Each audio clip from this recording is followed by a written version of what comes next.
On passe désormais la parole du coup à Philippe Quesnel, donc président Air Paris,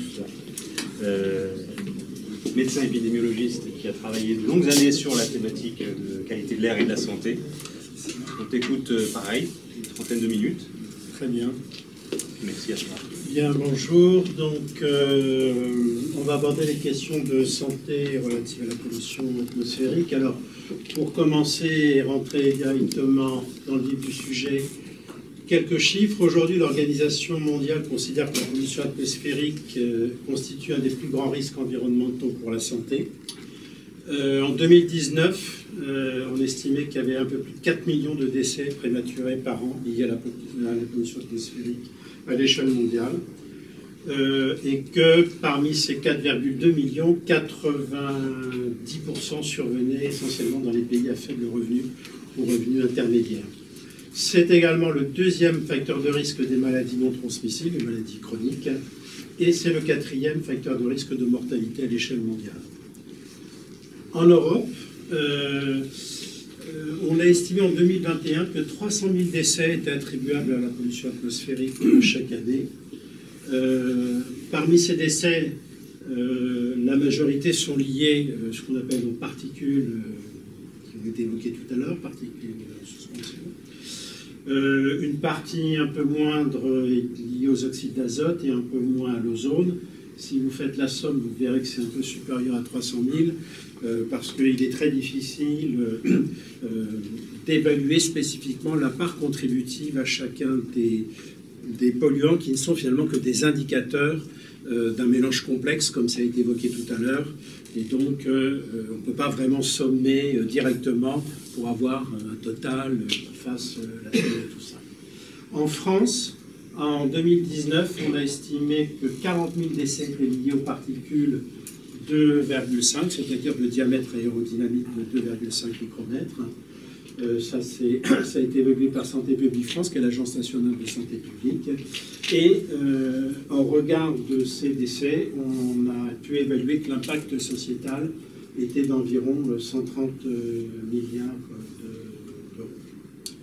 Alors, si aujourd'hui, au niveau mondial, au niveau européen, au niveau français, on a des chiffres qui ont été mis sur la table comme ça, il n'en reste pas moins que, ça fait 30 ans que je travaille dans ce domaine-là, et ça fait 30 ans que j'entends dire, mais oui, mais enfin, ces décès, c'est des décès statistiques, quoi. Où est-ce qu'ils sont, les morts, quoi? Je veux dire, de quoi on parle? C'est des vrais morts? C'est des statistiques? Comment vous comptez tout ça? Il y a toujours un questionnement sur la véracité de ces chiffres et sur la réalité biologique qui sont derrière ces chiffres. Et donc le propos de ma présentation aujourd'hui, c'est d'essayer de vous montrer quels sont les fondements scientifiques qui sont derrière ces évaluations d'impact sanitaire à ces échelles. Donc je vais passer un peu rapidement, simplement pour dire que, parler des effets de la pollution atmosphérique sur la santé, c'est un peu compliqué. C'est un sujet qui est très vaste. On a vu qu'il y avait des polluants gazeux, comme l'ozone, comme les oxydes d'azote, comme les composés organiques volatils, comme on évoqué tout à l'heure. Puis on a les polluants particulaires. Donc c'est vraiment deux mondes différents. C'est des sujets qui sont très vastes. Et donc aujourd'hui, je vais me focaliser essentiellement sur la pollution particulière. Pourquoi? Parce que, comme ça a été évoqué tout à l'heure, les politiques publiques qui ont été mises en place au cours des dernières décennies ont beaucoup limité les émissions industrielles, et on voit ici que on a une diminution drastique des concentrations en dioxyde de soufre qui étaient essentiellement liées aux émissions industrielles. On a également une diminution assez significative des oxydes d'azote liés aux émissions du trafic pour l'essentiel. Et puis, on a une diminution aussi des composés organiques volatiles. Par contre, on voit bien que les émissions en ammoniac sont relativement stables, entre guillemets, donc liées essentiellement aux activités agricoles, et qu'on a une petite décroissance, mais peu marquée, des particules en suspension. Et aujourd'hui,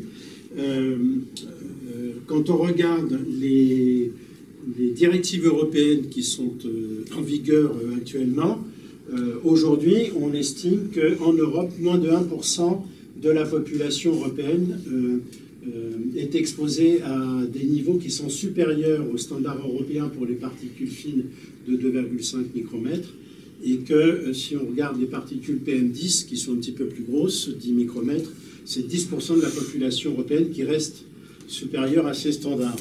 Sauf que ces standards, ils datent de 2008. En 2021, l'Organisation mondiale de la santé a réévalué les connaissances scientifiques pour essayer d'établir des lignes directrices qui permettent de donner des repères, c'est-à-dire qui permettent de donner des niveaux à partir duquel on peut considérer que les risques sur la santé, lorsqu'on est en dessous, sont minimes.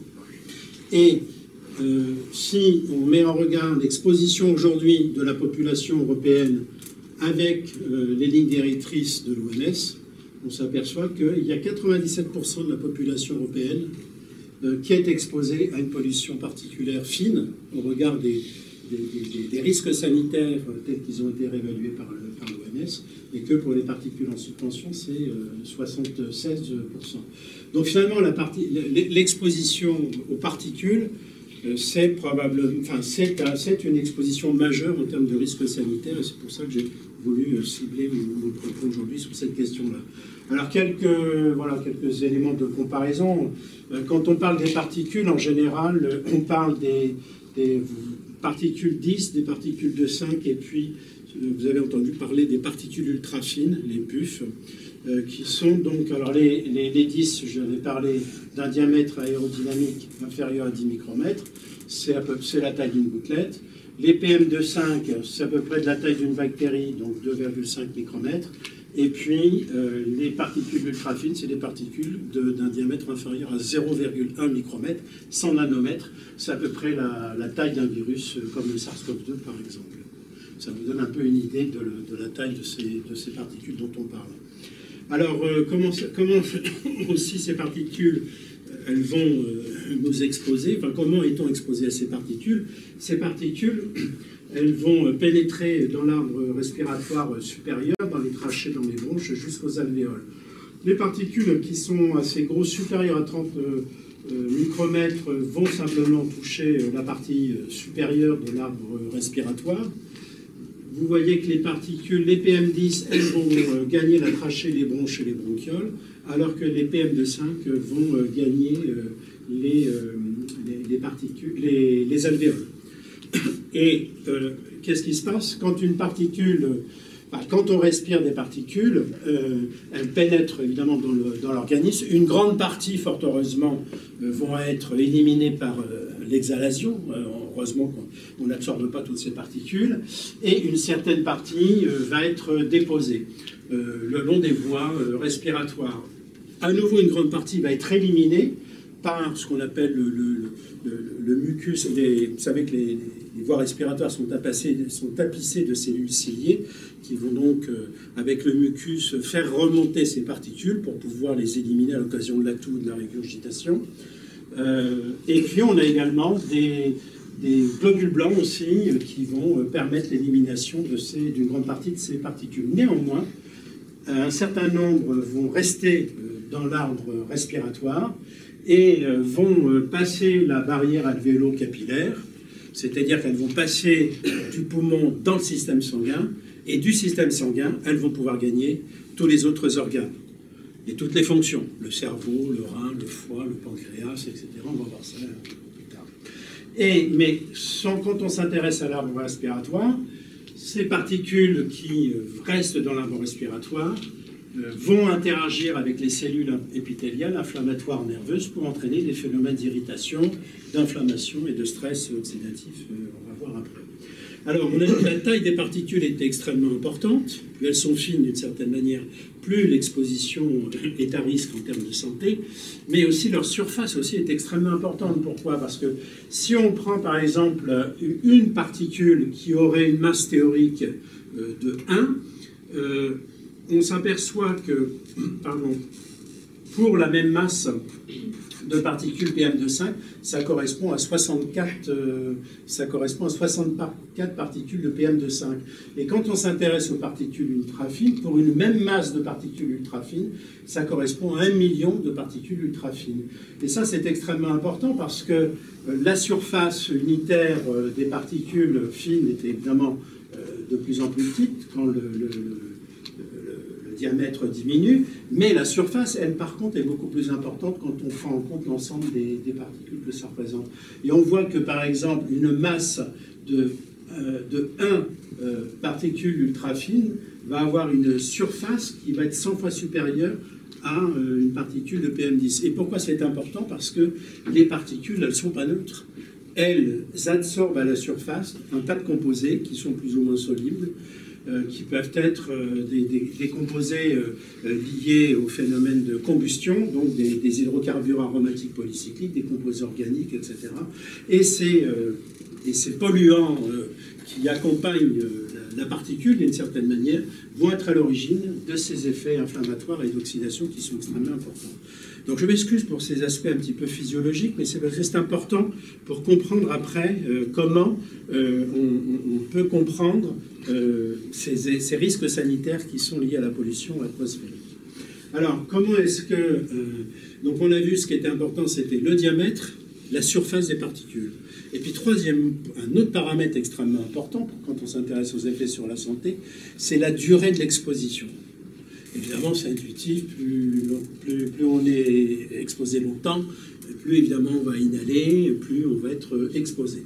Et donc, dans les études qu'on va mettre en place, on va distinguer d'une part les durées d'exposition longues. Alors classiquement, ce qu'on appelle long, c'est des expositions qui vont au-delà de 1 mois, qui peuvent durer plusieurs années, et elles vont contribuer au développement de maladies chroniques. Et ces maladies chroniques, on va y revenir, peuvent conduire à des décès qui surviennent d'une certaine manière, de manière prématurée, comparée à des populations qui n'auraient pas été exposées au même niveau de pollution. Et donc c'est ce qu'on appelle ici, delta T, le décès prématuré. Mais au-delà des expositions longues qui conduisent donc au développement de maladies chroniques avec des décès prématurés, on peut également avoir, de manière surajoutée, des effets à court terme. Qu'est-ce que sont ces effets à court terme? Ce sont des effets de quelques heures à quelques jours, voire quelques semaines, qui peuvent entraîner des effets aigus, c'est-à-dire des effets qui vont se surajouter aux effets de l'exposition chronique. Et donc, par exemple, vont pouvoir conduire au décès par décompensation aiguë de pathologies préexistantes. Une personne qui souffre de bronchite chronique, par exemple, peut, à l'occasion d'une exposition aiguë, avoir une décompensation aiguë, et puis, par la suite, par exemple, décéder. Donc, on va s'intéresser, il faut bien distinguer les effets à court terme des effets à long terme. Et donc, pour étudier ces effets, qu'est-ce qu'on va faire? On mobilise différentes disciplines. Donc, on va avoir alors, un point qui est extrêmement important, c'est l'évaluation des expositions, on l'a vu, qui est quelque chose de tout à fait clé pour comprendre les effets sur la santé. Et donc là, toutes les sciences de l'environnement vont être importantes pour contribuer à la compréhension, à la construction de l'évaluation de ces expositions, mais également les sciences humaines et sociales, parce que ça, c'est tout un paramètre dont je n'ai pas parlé. L'exposition est évidemment très dépendante de ses habitudes de vie, de ses comportements, de son niveau social, etc.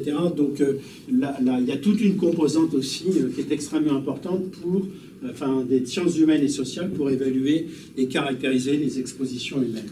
Et puis une fois qu'on a pu caractériser les expositions, on va pouvoir étudier les risques, on va pouvoir étudier les dangers, c'est-à-dire quels sont les effets sur la santé qui surviennent. Est-ce que c'est des effets pulmonaires, respiratoires? Est-ce que c'est des effets cardiaques? Est-ce que c'est des effets neurologiques, endocrinaux, etc. On va s'intéresser également aux doses pour savoir est-ce qu'il y a des effets doses, est-ce qu'il y a des niveaux en dessous desquels il n'y a pas de danger, ou à contrario au-dessus. Et on va s'intéresser aussi également aux mécanismes éthiopathogéniques, c'est-à-dire les mécanismes biologiques qui sous-tendent la survenue de ces effets. Donc ça, c'est la toxicologie animale, et puis on a des essais d'exposition contrôlée humaine aussi qui peuvent être mis en place. Et puis, on a les études épidémiologiques, qui, elles, vont s'intéresser au risque. Le risque, c'est quoi? C'est la probabilité de survenue d'un effet lié à une exposition donnée. Donc, ces études vont s'intéresser soit aux effets à court terme, comme je l'ai évoqué tout à l'heure, c'est ce qu'on appelle des études écologiques spatio-temporelles, j'y reviendrai, ou des études qui vont s'intéresser aux effets qui surviennent à long terme, c'est-à-dire qu'on va suivre pendant des années, 5 ans, 10 ans, 15 ans, des cohortes de population, et au sein de ces populations, on va comparer ceux qui étaient très exposés, moyennement exposés, faiblement exposés, et on va comparer le risque dans chacune de ces sous-populations pour pouvoir estimer les excès de risque. Et quand on a caractérisé les dangers, quand on a caractérisé les risques, ensuite on peut faire des études d'impact. Des études d'impact, c'est d'une certaine manière une façon de synthétiser un peu l'ensemble de ces connaissances qui vont nous permettre d'arriver à ces 4,2 millions de morts par an au niveau mondial et 300 000 au niveau européen. Alors, quand on regarde les publications scientifiques, en fait, je vais me limiter aujourd'hui au PMD5, parce que c'est tout un champ qui est extrêmement important. Parce qu'aujourd'hui, quand on regarde les publications qui ont été faites sur particules et santé, vous voyez que c'est pour les particules de 5 qu'on a le plus de publications. On en a pas loin de 1000 études épidémiologiques aujourd'hui qui sont intéressées aux particules, pour 120 études dans le champ de la toxicologie clinique, alors que les particules ultra fines, qui sont une problématique, enfin, c'est pas nouveau, mais c'est une problématique relativement émergente. On a commencé à s'y intéresser en 2005, et vous voyez qu'il y a très peu de publications qui ont été faites pour évaluer les risques liés à ces particules. On en a une trentaine à ce jour, une vingtaine en toxicologie. Donc là, aujourd'hui, on va parler des particules PM2,5 pour lesquelles le corpus de connaissances est le plus important. Alors, commençons par les effets à long terme des particules de 5 sur l'appareil respiratoire. Ce qu'on sait aujourd'hui, parce que ça a été à la fois établi par les études en toxicologie animale, par les essais contrôlés chez l'homme, par les études épidémiologiques, les effets à long terme conduisent à une altération de la fonction pulmonaire chez l'enfant. Elles entraînent un déclin de la fonction pulmonaire chez l'adulte. Et ça se traduit par une augmentation de l'incidence. Donc l'incidence, c'est la survenue de la maladie. Ça déclenche la maladie. L'incidence de l'asthme chez l'enfant et chez l'adulte. Ça augmente également l'incidence de la bronchite chronique. On appelle ça la bronchopneumopathie chronique obstructive, bronchite chronique. Ça augmente la mortalité par BPCO. Et in fine, ça augmente la mortalité toute cause. Ça, c'est ce qu'on peut retenir. Et aujourd'hui, on a une idée relativement claire de la manière dont les particules agissent. Et c'est important parce que c'est pour répondre à cette question, ces morts statistiques, là, c'est quoi cette histoire-là? Vous nous mettez 4 millions de morts sur la table, mais bon, ça vient d'où tout ça? Ben, ça vient du fait que quand on a une exposition à long terme des particules, on sait aujourd'hui qu'elles agissent à la fois sur le stress oxydant des voies respiratoires. Elles jouent également, comme j'ai dit tout à l'heure, sur l'inflammation du système respiratoire, et elles entraînent également des lésions au niveau du tractus respiratoire. Ce qui va, par exemple, là, le stress oxydatif va favoriser la réponse aux allergènes, et ce qui va être indirectement à l'origine du développement de l'asthme. Donc j'ai présenté comme ça pour chacun des effets les mécanismes, je ne vais pas les détailler un par un, mais ce que je veux souligner par là, c'est qu'aujourd'hui, on a beaucoup de connaissances qui permettent d'objectiver la réalité biologique qui se trouve devant l'évaluation des dangers et des risques. Ça veut dire qu'on a une plausibilité biologique aujourd'hui qui est extrêmement bien documentée et qui permet, pour la plupart des effets que je vais présenter, de conclure à la nature causale de l'exposition à la pollution atmosphérique comme facteur de risque pour la santé. Je pense qu'aujourd'hui, il y a vraiment plus d'interrogations à avoir sur le caractère causal ou pas de cette pollution atmosphérique, même si c'est encore, dans certains milieux, mis en avant pour d'autres raisons. Alors maintenant, quand on s'intéresse aux effets à court terme, donc qui surviennent en plus des effets à long terme dont je vous ai parlé, qui se surajoutent, comme je l'ai évoqué tout à l'heure, eh ben, ça entraîne une réduction transitoire de la fonction ventilatoire, une exacerbe. Chez les asthmatiques, ça entraîne des crises d'asthme, pour faire simple, et donc ça va conduire à un plus grand nombre de consultations aux urgences. Plus grand nombre de consultations aux urgences, augmentation des hospitalisations. De la même manière pour la bronchite chronique, c'est pareil, avec une augmentation des hospitalisations. Tout ça, ça a été objectivé dans des études. Et on a une augmentation de la mortalité. Ça va déclencher de manière aiguë aussi des décès pour bronchite chronique et également pour cause respiratoire. Alors évidemment, quand on s'intéresse aux effets pour la santé, on pense évidemment de manière assez naturelle aux effets respiratoires. Mais plus que les effets respiratoires... Alors oui, non, pardon, j'ai oublié. J'ai encore une diapositive, simplement pour dire, voilà, aussi comment ça se traduit, ces effets respiratoires, c'est que quand on s'intéresse aux effets à court terme de la pollution atmosphérique, on peut essayer de regarder comment ces effets se distribuent dans le temps. Est-ce que c'est... je suis exposé à un pic de pollution, ça dure... enfin, un pic, j'aime pas du tout cette expression, mais un niveau élevé de pollution. Est-ce que ça se traduit uniquement par un risque qui va durer 24 heures, ou est-ce que ça va durer dans le temps? Quand on s'intéresse à ce risque dans le temps, on voit que c'est un effet qui perdure pendant plusieurs jours avant d'arriver à une certaine saturation pour ensuite diminuer. L'autre chose, c'est est-ce qu'il y a un effet seuil? Est-ce qu'il y a un effet, une concentration en dessous de laquelle il n'y a pas de risque pour la santé?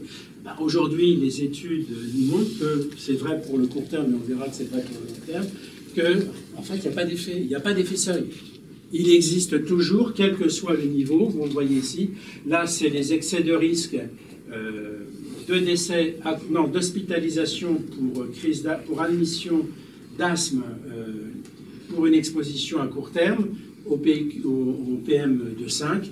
Vous voyez que la forme de la relation, elle est linéaire, et que pour des effets, j'y reviendrai après, pour des concentrations relativement basses, on a même, là c'est tout un champ de recherche qui est en train de se développer, des risques qui seraient encore plus élevés pour des concentrations extrêmement basses de particules que pour des concentrations plus élevées. Donc relation linéaire sans seuil la plupart du temps pour les effets. Et puis, quelle est l'importance de ces effets? On voit ici, là c'est une illustration sur une méta-analyse, qu'on voit que finalement les effets à court terme d'une exposition PM2,5 sur les admissions hospitalières pour asthme, pour une augmentation de 10 microgrammes par mètre cube de concentration ambiante, ça se traduit grosso modo par un excès de risque de 10%. On a 10% d'augmentation des hospitalisations pour asthme quand on a une augmentation de 10 microgrammes par jour par mètre cube dans l'air. Alors, maintenant, je parlais tout à l'heure des effets respiratoires, mais en fait, ce qui apporte le plus lourd tribut, finalement, à la santé, enfin, au problème de santé, c'est les effets des PM10, des PM2,5 sur le système cardio-circulatoire. C'est là que les effets sont les plus majeurs, les plus significatifs et les plus forts. Pourquoi? Parce que aujourd'hui, on sait que l'exposition à long terme des particules de 5, ça va augmenter l'athérosclérose. L'athérosclérose, c'est l'épaississement des artères, c'est la calcification des artères, et que cette athérosclérose va entraîner une altération de la fonction vasculaire et va être à l'origine de maladies coronariennes, dont l'infarctus du myocarde. Et elles vont être à l'origine de mortalité par atteinte cardiaque, par les pathologies cardiaques ischémiques, donc tout ce qui est lié finalement à la vascularisation du cœur. Donc ça, c'est un des premiers mécanismes.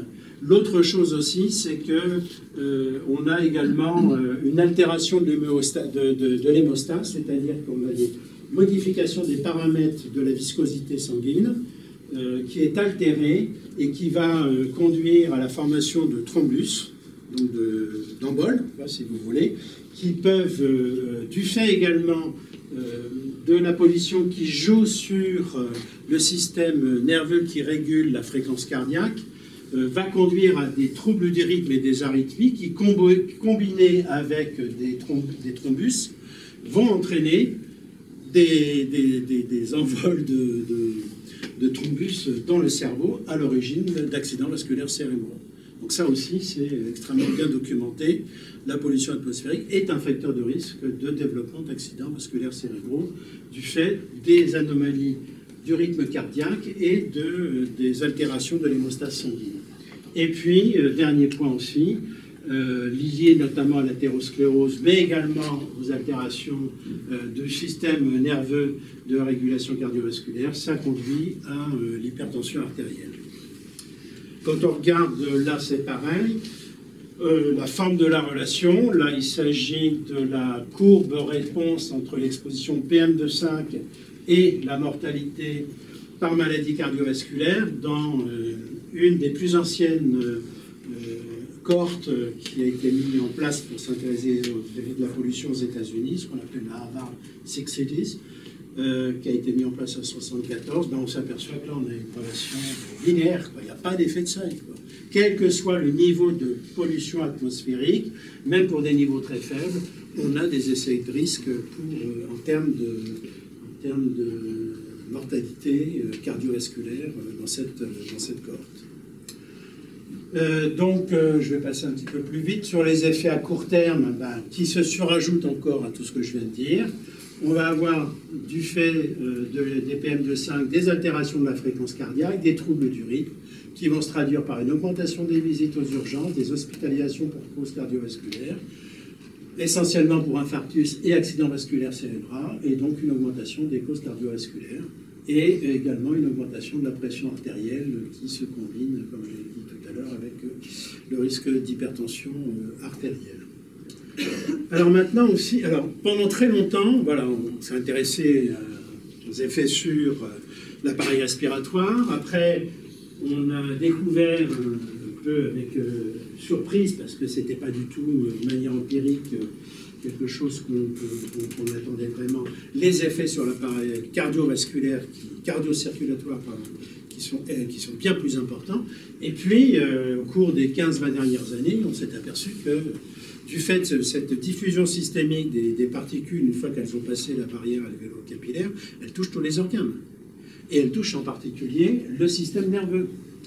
Et alors, le système nerveux aussi, il y a quelque chose de tout à fait intéressant, c'est qu'on s'est aperçu qu'au-delà de l'atteinte du système nerveux par les voies sanguines, on a pu également mettre en évidence qu'on avait également, par la respiration, une exposition du cerveau. Pourquoi? Parce que les particules inférieures à 200 micromètres, donc des particules ultra fines, un petit peu plus qu'ultra fines.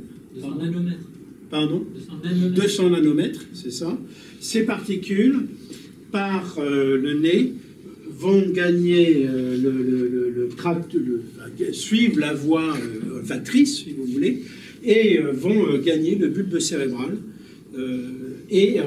alors l'hippocampe, le corps calleux également, et vont être à l'origine d'altérations qui vont entraîner des développements des altérations du développement neurologique, si vous voulez.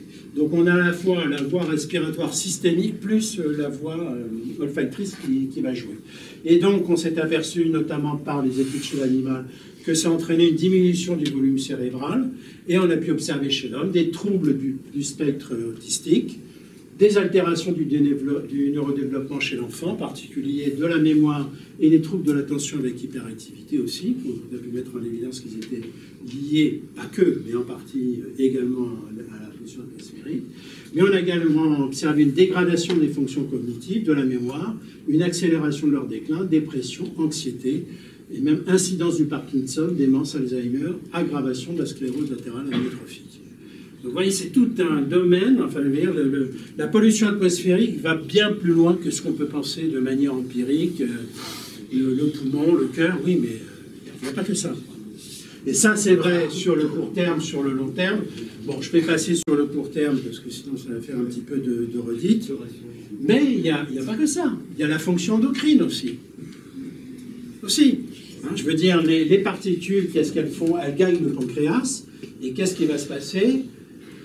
une exposition à long terme va entraîner le déséquilibre de l'équilibre, va déséquilibrer le glucose et l'insuline, ce qu'on appelle le déséquilibre de l'homéostasie. Et ça va être à l'origine d'une augmentation du diabète de type 2 et du syndrome métabolique qui va être à l'origine également de l'obésité chez l'enfant et de la prise de poids chez la femme. Ça, c'est les effets à court terme, sachant que là-dessus se surajoute une augmentation de la glycémie, résistance à l'insuline pour les effets à court terme, qui va compliquer aussi la prise en charge du traitement du diabète, et ça va entraîner un déséquilibre du diabète. Donc ça, c'est la fonction endocrine. Et là, pareil, toujours pareil, les risques de mortalité par diabète en lien avec une exposition à long terme par les particules de 5, relation aussi linéaire, sans seuil, comme je l'ai montré pour les effets cardiovasculaires ou respiratoires. Fonction développementale, évidemment, les expositions pendant la grossesse vont conduire à une augmentation des fausses couches, conduisent à une augmentation de la prématurité, conduisent à des petits poids de naissance et, in fine, à une augmentation de la mortinatalité. Ça, c'est les expositions à long terme des femmes enceintes au cours de la grossesse. Ça a été extrêmement bien documenté par les cohortes mère-enfant qui ont été développées au cours des 15-20 dernières années. Enfin, sur l'appareil dermatologique, d'une certaine manière, c'est la dernière fonction ou appareil qui a été documentée. Enfin, la dernière, c'est peut-être pas l'ultime, mais en tous les cas, c'est les dernières connaissances. On voit que les expositions à long terme des PM-D5 vont altérer la fonction barrière de la peau et donc vont être à l'origine également d'une dermatite atopique, une augmentation de la pigmentation avec un vieillissement précoce de la peau et, in fine, augmentation du cancer. Quant aux effets à court terme, on a pu montrer qu'ils avaient un effet d'exacerbation sur les phénomènes d'acné et de psoriasis. Les cancers, alors là, vous voyez, voilà. Aujourd'hui, c'est pareil, on a une vision assez claire des mécanismes par lesquels les phénomènes de cancer se développent, et tous les organes sont touchés, le cerveau, la peau, le poumon, le foie, le cancer du sein, leucémie, cancer du sang, cancer du sein, du rein, côlon, ovaire, vessie, tous les organes peuvent être touchés. Alors, in fine, revenons à nos premiers chiffres. Aujourd'hui, les études épidémiologiques nous montrent effectivement de manière assez claire, et c'est ça qui sous-tend les chiffres que je vous ai présentés tout au début, qu'on a une augmentation de la mortalité, toute cause, quelle que soit la cause, mais plus spécifiquement par pathologie cardiovasculaire, ischémique et respiratoire, par la bronchopneumopathie chronique et l'asthme. Encore une fois, que cette relation est linéaire sans seuil, même si, évidemment, les intervalles de confiance s'élargissent au fur et à mesure qu'on a moins de données en termes d'exposition, et que vous voyez que sur cette courbe, c'est les excès de risque ici qui sont à peu près de l'ordre de 10%. Et les effets à court terme, pareil, bon, je ne vais pas répéter, quoi. Donc, in fine, il y a un rapport donc, de l'Agence américaine de l'environnement, USEPA, qui, en 2019, ça date déjà de quelques années, c'est un rapport assez conséquent, qui est très intéressant, très documenté, il fait 800 pages, qui reprend vraiment l'ensemble de la littérature scientifique concernant les effets sur la santé.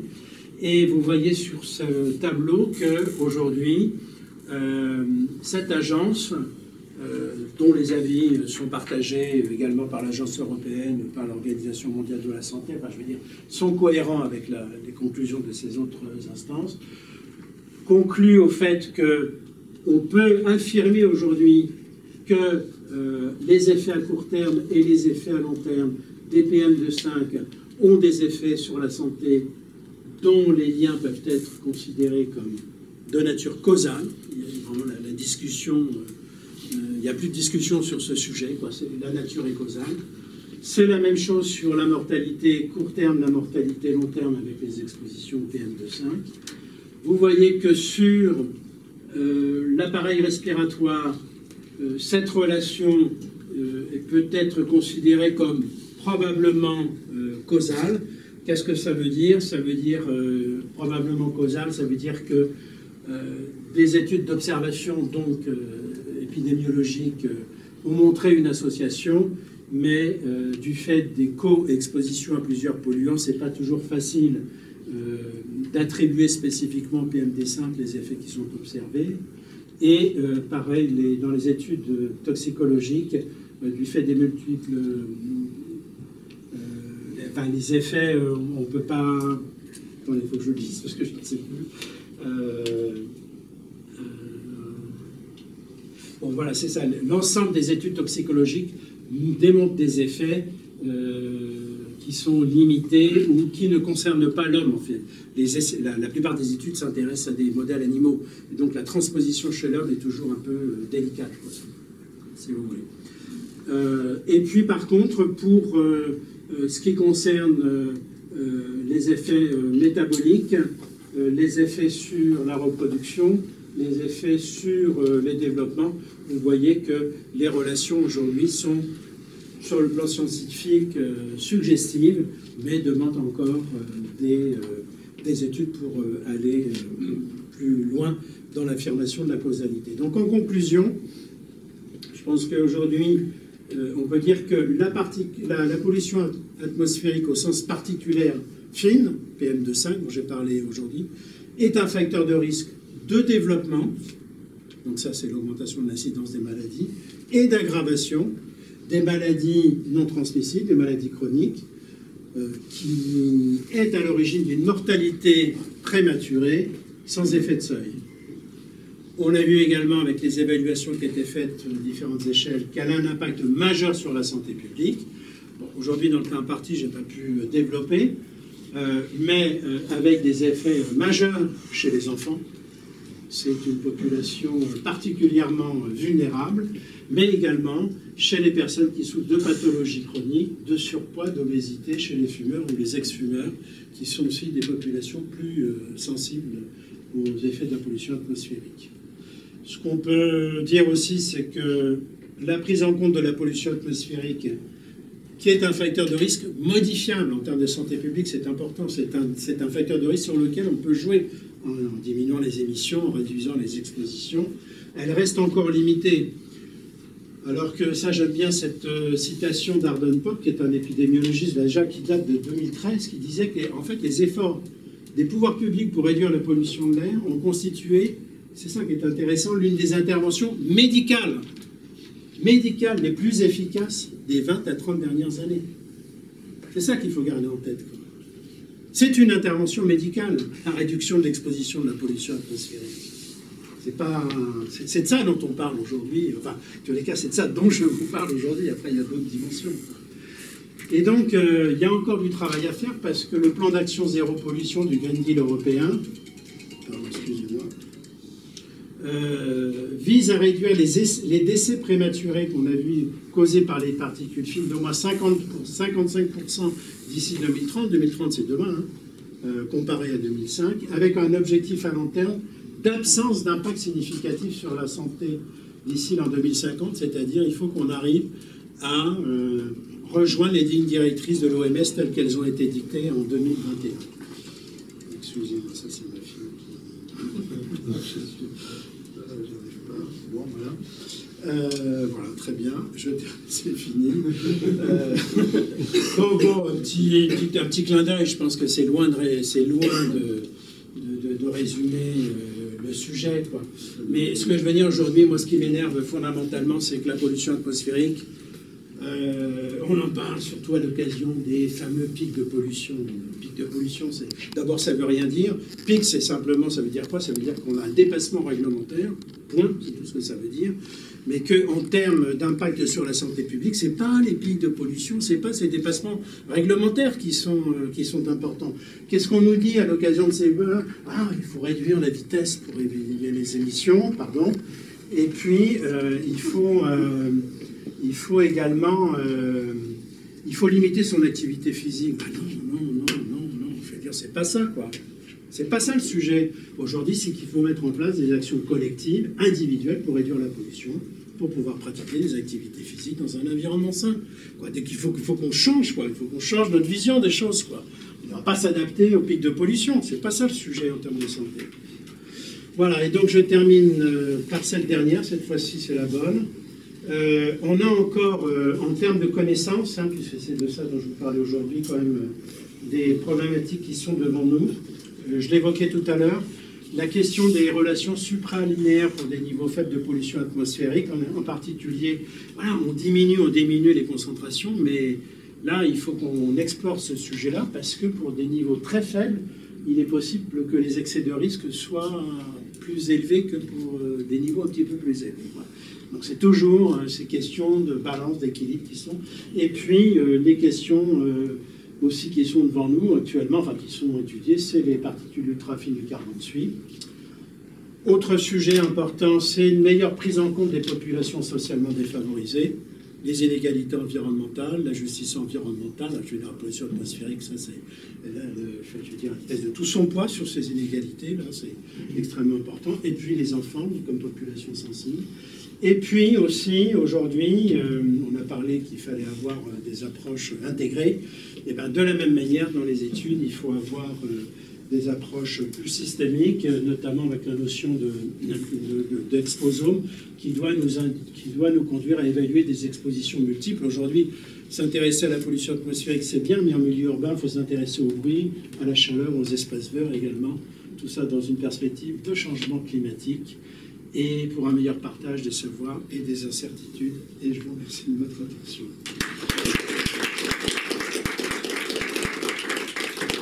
Merci Philippe.